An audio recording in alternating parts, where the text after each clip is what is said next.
Jim Jordan failed to clinch the Speaker's gavel Tuesday.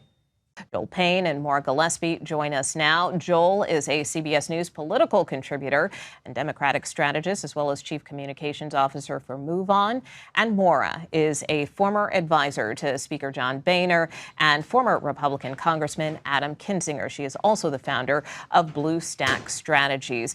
What does Jim Jordan need to do at this point to lock up the votes, or is his candidacy in jeopardy the longer this drags on? The fact that Jim Jordan even got 200 votes to me is pretty shocking and quite frankly sad for the state of the Congress. You know, Jim Jordan is not somebody who should be Speaker of the House.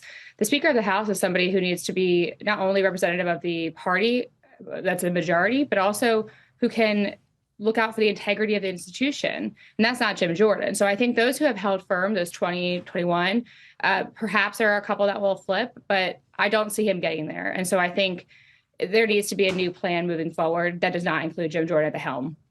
What could that new plan be?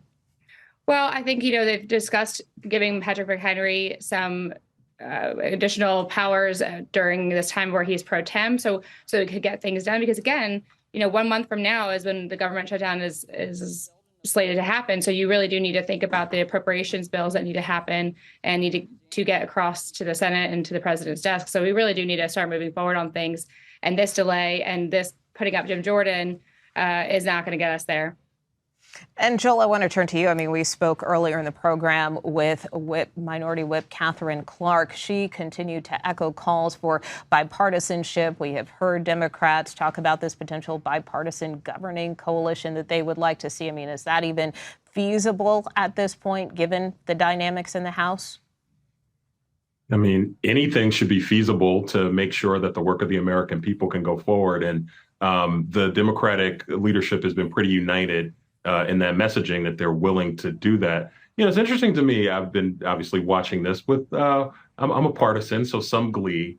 And I guess the political reality that kind of washes upon me is that not only is this bad for Jim Jordan, but it's bad for a number of members of his caucus. You've got about a dozen of those Republicans who are in these Biden districts that President Biden won in 2020 that are represented by Republicans. They had to vote for Jim Jordan today.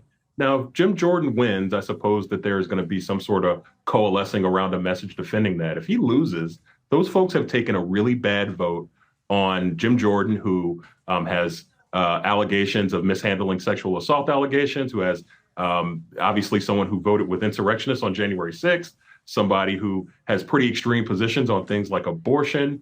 That's not a good vote if you're David Valadao. That's not a good vote if you are one of these other 12 Republicans in these Biden districts. So that also is not lost upon me as well. And Maura, I guess just to piggyback on Joel's point here, I mean, how do you think this plays out politically for Republicans next year? It's going to be a real challenge for those who did vote today for him. They're going to have to answer to that because, again, Jim Jordan has not shown any real willingness to be bipartisan and has not shown to really rise to the occasion. Again, the Speaker of the House is third in line of the presidency. This is not just, leading the party. This is leading the whole House and working on behalf of the whole House. And so his record does not show us that he is eager to work bipartisan.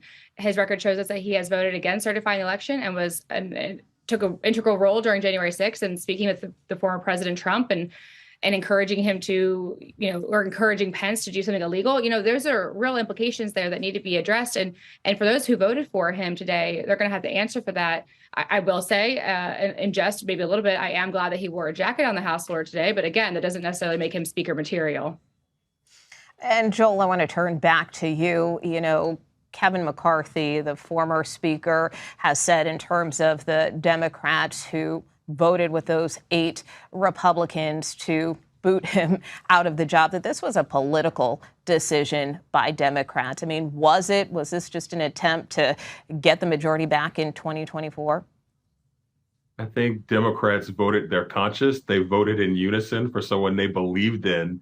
And I think it's kind of, pretty high folly for Kevin McCarthy to look to Democrats to bail him out because he could not keep any type of comedy within the Republican caucus. And I know that's a line that a lot of Republicans, particularly some kind of Republicans in leadership, have been pushing, but I just don't think that passes the smell test.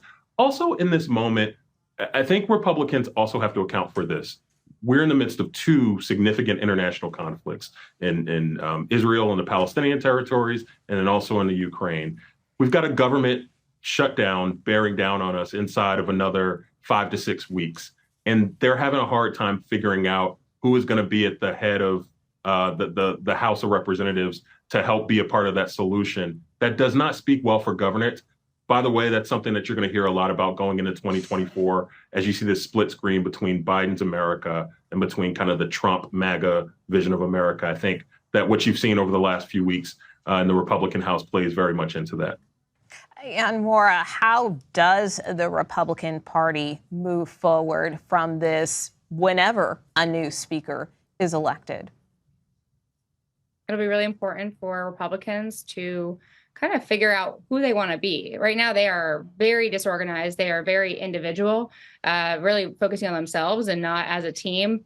And it is funny to me to hear people in the Jordan camp say, you know, that now is the time to really unify. Well, you decided to throw the bombs in here in the first place, and now because you have your candidate that you wanted, you know, that just to me is hysterical. But unfortunately, I think it'll be time for Republicans to recognize if they want to win or not.